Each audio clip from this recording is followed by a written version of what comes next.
What's good, Renegade Nation? Before we begin the video, I'd like to give a big shout out to our most recent Patreon supporters: Jalen Saunders, Nick, Thomas, Derek Kincaid, Purple Derpington, Joe Nathan Young, Texno, Mid Dinos, Isaac, Inico Melio, Elijah Williams, In Before You, Xree, Adeel Javed, Jay Hewitt, and Snowy Padley. Thank you very much for your support, and if you want to support us on Patreon, feel free to click the link below to find out more. We'll see you there.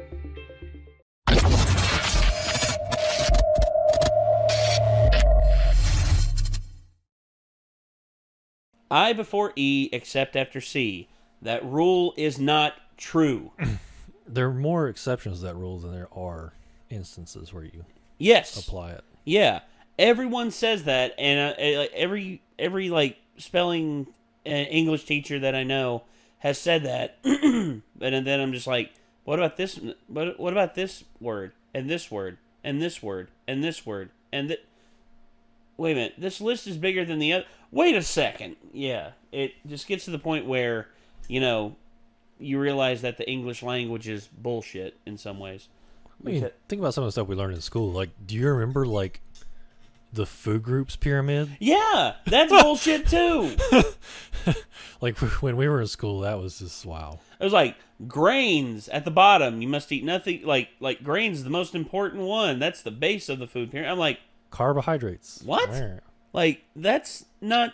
Look, I get it. The human body burns carbohydrates to stay active, but that's not the primary thing you need to have in your diet. Veggies are very important, which I've been absolutely terrible for. I mean, the only vegetables that I like or can even tolerate is stuff like corn, which I love corn, but it's pure starch, so, it's not really the healthiest vegetable for you. Fruits, I like fruits a lot. I love oranges. I love apples. I know someone who... You remember when kids used to, slice the lemon and then, put it in their mouth like a mouth guard? Yeah. Looking thing? I had a kid who literally did that every day. I mean... I wouldn't do that with a lemon. Oh, that's what he did it with. But like an orange. He did it with a lemon. And just thinking about it just makes my lips tense up because it's just the sourness, ugh. I always thought when they did it, it kind of puffed their lips out, so I thought they looked like a chimpanzee. Kind of look like Jimmy Carter. But you can't see it because I've got facial hair now, but you got a yeah, smooth face. I don't have it as much, but I still got my goat. Kind of it's like a little monkey. I dig it. Yeah. So, spelling has always been an Achilles heel for certain people I know. Me, I was okay in spelling. I actually was in several spelling bees, and I got pretty far before I got eliminated. But I do remember one word that when I first learned to spell it, my my English teacher or my spelling teacher looked at me and was just like, wow.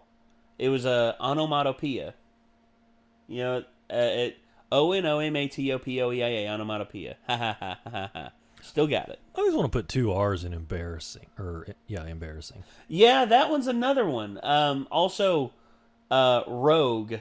Like when I hear rogue, I used to spell it R-O-U-G-E. Rouge. Yeah, and it's because rogue.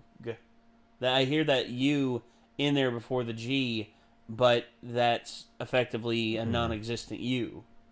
Also, judgment. There's no E. There's no E after. Well, there's an E in it. There is an E after the M, but not after the. You don't actually spell D. Judge in the mint. Yeah, it's judgment. Judgment. There's no E. There's no E at judge. Yeah, to personify the end of that word. So yeah, spelling and English are very weird. I mean, for instance, everything in our culture is borrowed. I mean, that's pretty much any culture though. You I saw a Reddit post where they described English as like beating up other languages in a back alley and rifling through their pockets for spare grammar forms and things. Well, sorry, everybody. Well, when you look at the history of English, I mean, yeah, kind of. I mean, it's like it's this Drax. He's like, I like this knife. Yeah, this is my knife now. Well, there's Old English that absorbed like words from Saxony, and then after that they absorbed like Roman words, and then after that they absorbed French words when William the Conqueror came over, and then they absorbed like other like imperial, or they absorbed a lot from Shakespeare. They absorbed a lot from they absorbed like a lot when they conquested all over the world. They absorbed a lot. For instance, like from Australia, they absorbed the word nugget and walkabout.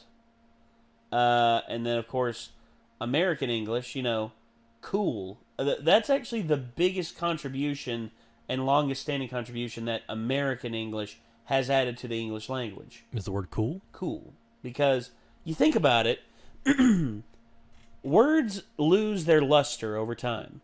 Remember when people used to say, man, that's hip. Or, man, that's hella good. That's the bee's knees. Yeah. People, like, those words to express, like, something nice or something pleasing to us. The cat's meow. Yeah. Hey, it's the 20s again. Well, I know it is. I know it is. But cool, ever since its introduction, I think it was like the 30s or the 40s, has stood the test of time. It actually was down in jazz clubs down in New Orleans.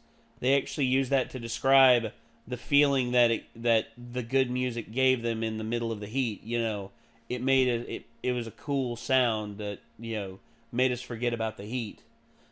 which I love that. I love that that's where it came from, and then it's pretty much just become synonymous the world over through English speakers as just something like, it's like, hey man, that's cool right there. That's cool, you know? And you know, that's how English works. English adapts, it changes, and it evolves and morphs over time. And words keep getting created every day. For instance, selfie and twerk are now in the English dictionary. May God have mercy on us all. That does hurt me a little bit. Yeah, it does me too. It does me too. But we are not the ones who are in control of what goes into the dictionary. Not yet. Not yet, anyway, yeah. We're going to be in a Book of Eli situation, and we're going to tell them twerk is not a word, never has been a word, and it must be forgotten about. What does twerk mean? It means nothing. We said forget about it. It means anathema. God. So, the Odd Ones Out did a video called My Horibal Speling, which Horibal. It sounds like a villain in a J.R.R. Tolkien story, like Horibal the Goblin. I was thinking it sounds like the brand of like a ballpoint pen. Horibal. You know what? That works too. Horibal. It's like you want to write something, make it horrible.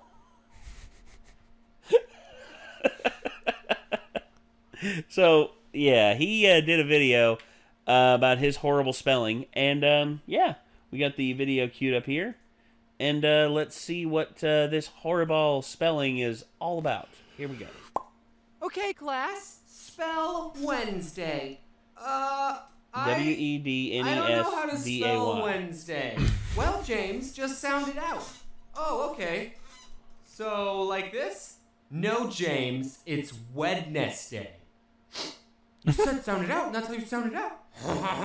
You think you have it bad? Do is spelled with an X. That's true. I think it comes to no surprise that I'm terrible at spelling. I feel like everyone in life falls into two categories. Either you're good at math and bad at reading, or you're weird. And if you've seen my other videos, you know that I'm a math boy. My mom told me that I have dyslexia because she has dyslexia and I have all the symptoms, but we never got that diagnosed by a doctor, so...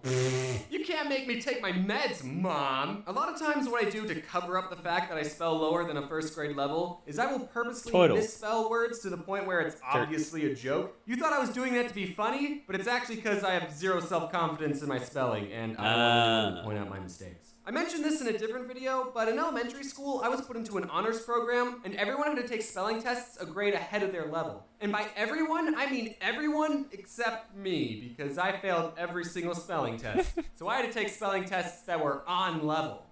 Ew. Every week when we took a spelling test, I would have to move to the back of the classroom, and the teacher would stand right next to me. She'd call out everyone else's word, which had like 8 syllables, like anti-disestablimentarianism, and then she'd turn to me and give me my on-level word. James, your word is cat. K-A-T? Also, one year our class did a spelling bee, and everyone had to participate, and like, I didn't even care that I was the first one out. Hey, that's almost my name. Another thing that I mentioned in a pretty old video is that I used to have a speech impediment when I was little. I couldn't pronounce my O's and I talked like this. I'm good now. Obviously. So every other day during school, I had to go to a speech therapy class, and one day the teacher who taught me how to pronounce my O's, I'll call her Mrs. Kool-Aid, gave me this sheet of paper with a bunch of raindrops on it, and she said, for every raindrop on this page, say the word raindrop. But then she just left the room, and I said, well, I'm not going to do this. I didn't say raindrop a single time, because, like, no one was even there. No one would have seen me not saying raindrop. That's a terrible So why would I therapist. do something that I didn't want to do? But then, the funny part is, when she came back, she asked, are you finished saying your raindrops? No. Well, how many did you say? I didn't say any. You stupid child. I told her the truth for some reason. I don't know why. It was probably the easiest lie in my life to get away with, but that's why I remember this story. I'm still mad at myself for telling the truth. And I had to say raindrop a bunch of times in front of her, and she would only go to the next raindrop until I said it right. And it was terrible. It really hurt my feelings. Since I was struggling with reading and spelling, I had to get an IEP. An incredible, excellent personality, which meant I had to go to a special class for a little bit during school. And the teacher who taught this class was none other than Mrs. Kool-Aid. Oh yeah.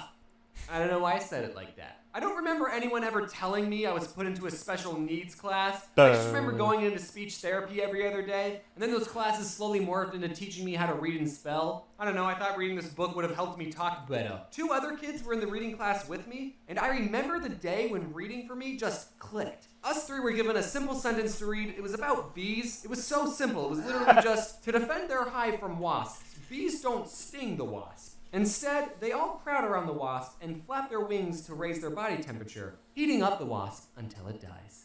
And then Mrs. Kool-Aid asked us, okay, how do bees defend against wasps? And the other 2 kids said, they sting them. And I said, what? No, you moans! Didn't you weed this?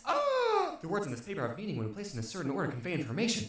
Also, I never want to get hugged by a bee. So I was in these classes all the way until the 6th grade. I was getting better at reading. It still wasn't great, but I was getting better at it. And one day, Mrs. Kool-Aid said, you know, James, you should try competing in the Battle of the Books.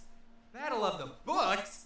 Battle of the Books? Battle of the Books! Finally, reading sounds fun! At my school, Battle of the Books was this competition where students were given a list of 4 books to read within a time limit of like 2 months. I don't remember how long it was. And after however many months it was, the contestants would sit in an auditorium and take turns answering questions about the books. And whoever got the most questions right would get a pizza party. And that's where the battle part comes in. We'd kill each other for pizza. And then there were 2 more rounds, each with 4 more books, so there was a total of 12 books you had to read. And we were allowed to be with a partner, so my partner was TJ.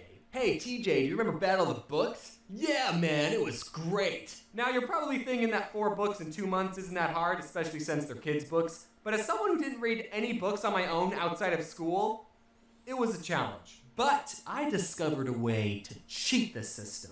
I discovered something called audiobooks. Instead of having to sit still and read the book, I could just have someone read the book to me. And I would get through the book so much faster. I'd be able to read a book in about 8 hours as opposed to reading a book Never, because I would never be able to finish a book on my own. And I was actually able to understand what was going on. I legitimately thought that listening to audiobooks was cheating because of how well it worked. So I never told anyone my secret. Until just now. Please don't tell anyone. Also, I didn't just turn on an audiobook and start playing video games. No, I sat in my bed next to the CD player and followed along with the book, and sometimes I even took notes. I've wanted to talk about my love for audiobooks for so long, but I can't, because then people will think I'm getting paid by a certain company, but I'm not, and I'll prove it. Instead of wasting your money on quality audiobooks made by professionals, you guys should all check out LibriVox.org, where you can listen to free public domain audiobooks, which means there's only old-timey classical books on it, like Aesop's Fables, which in my opinion is all you need. Anyway, TJ and I did the Battle of the Books, and for one of the rounds, TJ was sick, so I had to answer the questions all by myself, and I never forgave him for that. And also the whole time I was keeping track of everyone's points, and me and TJ got the most questions right. My math skills are finally being useful. I was already craving the pizza. After the last round, the teacher said, "Okay, I'll tally up all the points and let you all know who the winner is in a couple of weeks." But since I was keeping track of everyone's score, I already knew we won.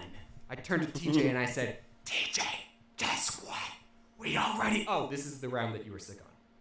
How did I not notice that until just now? But then a couple of weeks go by and I'm not hearing any news about a pizza party. I was expecting to walk into class one day and there would just be a pile of pizza boxes waiting for me, but that never happened. The teacher in charge of the competition was the librarian, so one day I went up to her and I asked, "So, did you ever say who won the Battle of the Books? Also, my favorite pizza is barbecue chicken." And she said, "Oh, these two 5th graders won."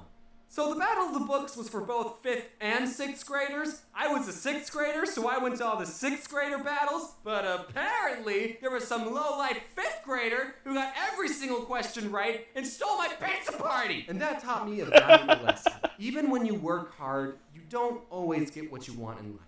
But that's okay, because one day you'll be an adult and you can buy all the pizza you want without having to read first.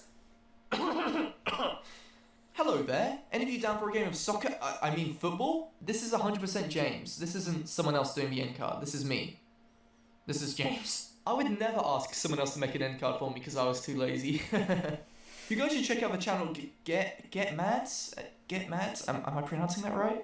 He helps me edit my videos for my second channel. That's right, I have a second channel with a total of 6 videos. Count them 6. 6 videos. And also, as per usual, I need to thank my colorers who made this video look absolutely amazing. Thanks, guys. I appreciate it. Everyone go watch these guys' videos for a solid 4,000 hours, including Mads. And as always, what does James say for his outros again? Strap up if you're going on a bumpy ride. Wait, that's not it at all. Buckle up. Wait, that's way too American. Oh yeah, wear your seatbelt. Well, James was right about that. It's like, and don't worry if you don't get a pizza party because when you're an adult, you can get all the pizza you want. It is true. It is very true. Actually, I did see the other night. I went to Little Caesars and I went in there and I got a pizza and everything.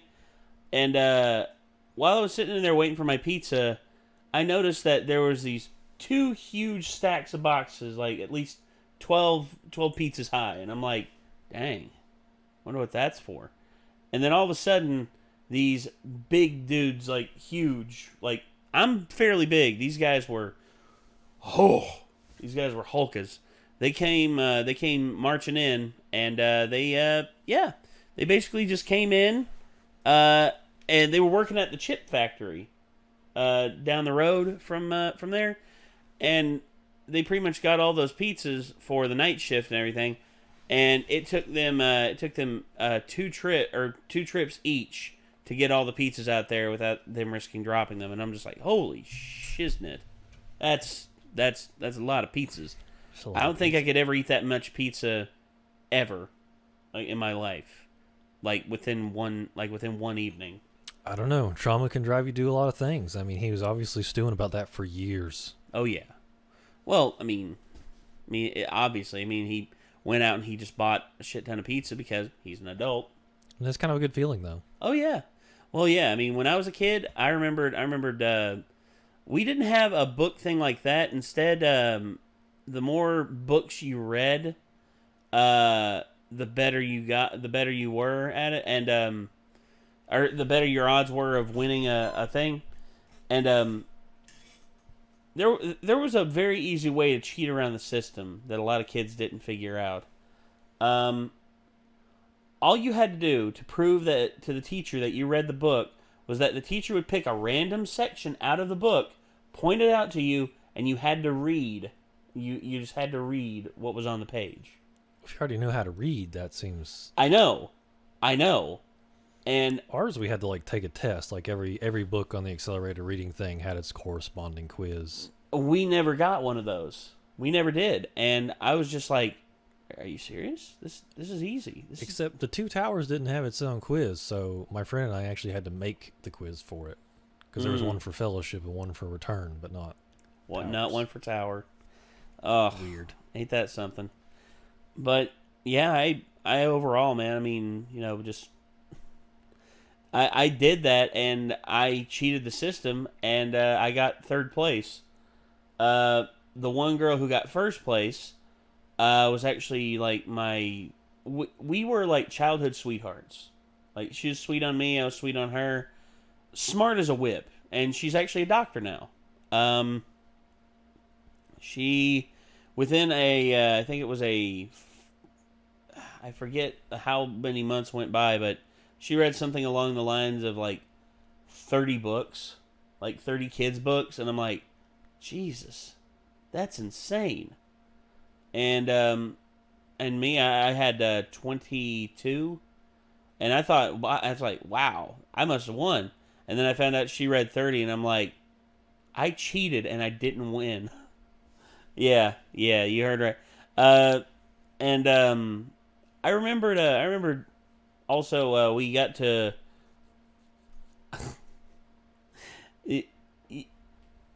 we got to show off like something at school for a certain like show and tell.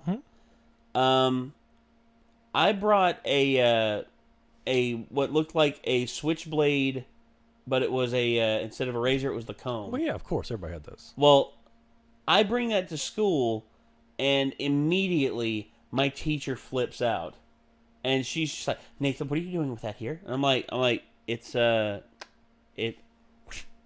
comb. I just brought it because I thought it was cool. And she's like, yeah, give me that. I'm sorry, but we can't show that today. Show and tell. I'm like, why not? It's like, I'm actually going to have to take this up to the principal's office. I'm so sorry, Nathan. Can you come with me real quick? I go up to the principal's office, and I get a talking to about how it's like, this here looks like a weapon. Now, we can't have this in our school.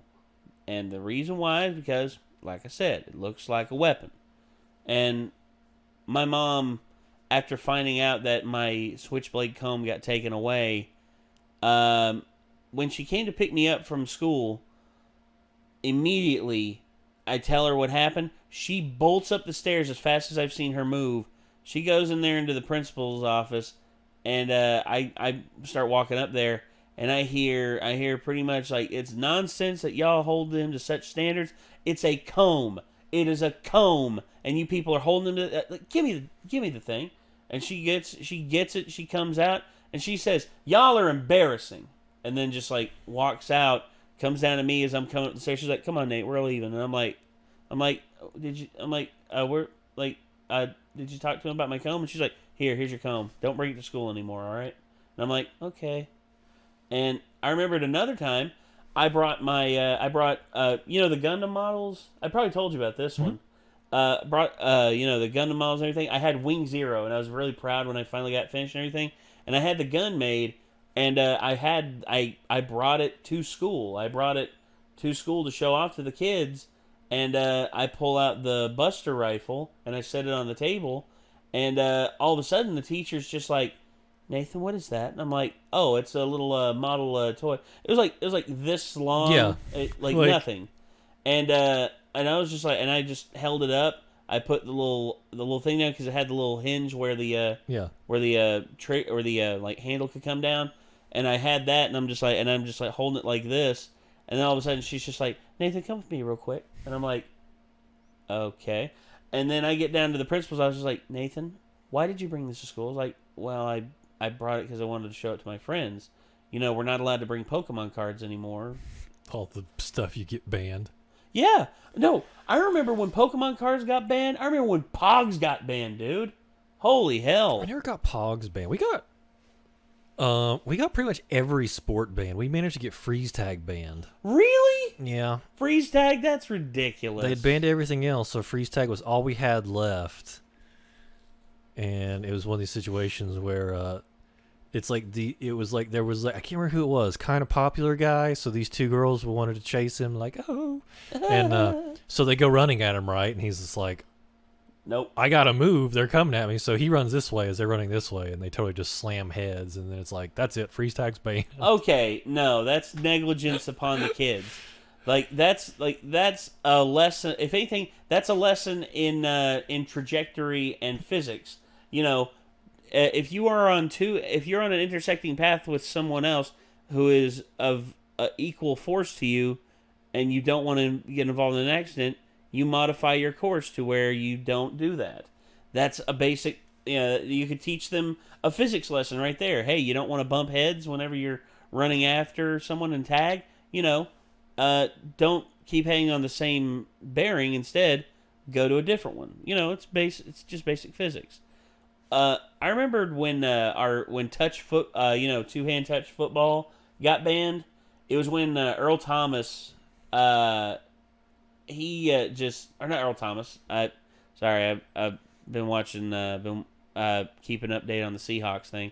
I remember when Earl Thomas played for him. But anyway, I remember, I forget. I remember there's Cody Ray and his brother Earl. His brother Earl was a bit of a meathead, and when it came to two-hand touch, to him that meant like full shoulder check. It was always two-hand touch is like understood tackle. Which is why we got it banned. Which he knocked me on my ass a couple times, but the only time he really did was whenever he hit me from behind. I remember one time, dude, we were playing on the asphalt, like a bunch of dummies, and I'm there and I'm waiting to get the pass and everything. Pass goes flying over my head, and all of a sudden Earl just like leaps up and just like tries to like knock me down as hard as he can. I go down to one knee, and he's like, "Oh, what'd you think about that, Nate? Huh? What'd you think about that?" And I'm like, "Yeah, good hit from behind. If it were a real football game, that'd be a penalty." He's like, "I didn't hit you from behind, man. What are you talking about?" And I'm like, "Hey, hey, Kev, did he hit me from behind? He fucking ain't right, did? Yeah, you see, I have a witness." and then Cody's just like, "Whatever, man, whatever." It's like, let's keep playing. And then I remember it was William Bott, skinny kid. He goes up to get a pass, and Earl levels him. I'm talking like not a full flip in the air, but like this. Here's William, here's Earl. Earl's like lurking, waiting. William goes up, catches the ball, pow, boom. Just like goes up, just goes back hits first, and then he rolls over a couple times. And it was just like, ooh! And as soon as that happens, he stands up and he just goes, like got the breath knocked out of him. He goes over and immediately bolts to the school and tells the teacher. And I'm just like, oh no. And then we all get called to the office. He points out Earl is the one who hit him. Earl gets in-school suspension for a day or two. And we were told by the principal we are no longer allowed to play touch football. So yeah, kids are brutal. Oh yeah, kids can be brutal. I remembered when we played basketball one time, and I got an elbow to the cheek, and it caused a little like cut right here, and the teacher asked me what happened. I'm like, oh, I fell down while playing basketball, because I didn't want us to like have basketball ruined for us.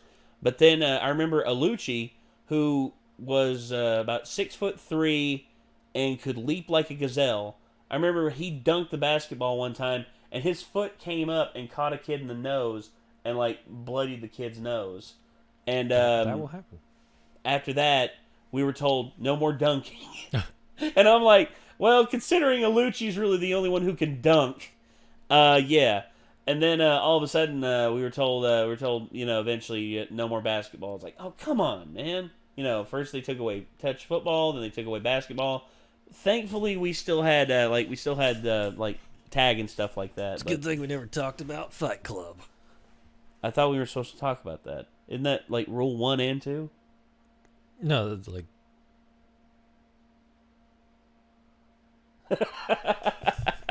I mean, yes. What? I'll have to edit that part of the video out. So yeah, everybody, this was my Horibal spelling by the Odd Ones Out. I hope that you all enjoyed it. I mean, it's always good to hear James reminisce about his past and everything. I mean, it's always fun to see how he overcomes certain obstacles in his life. I mean, the speech impediment I was aware of, but the spelling I did not know he was dyslexic. So yeah, if you all want to see more from the Odd Ones Out, you know what to do. There's a link to the original video in the description down below. And if you want to see more from us, hit that subscribe button, ring that bell to stay notified. And I guess until next time, signing off, I'm Nate. Micah. And we'll see you in the next one, everybody. Peace out.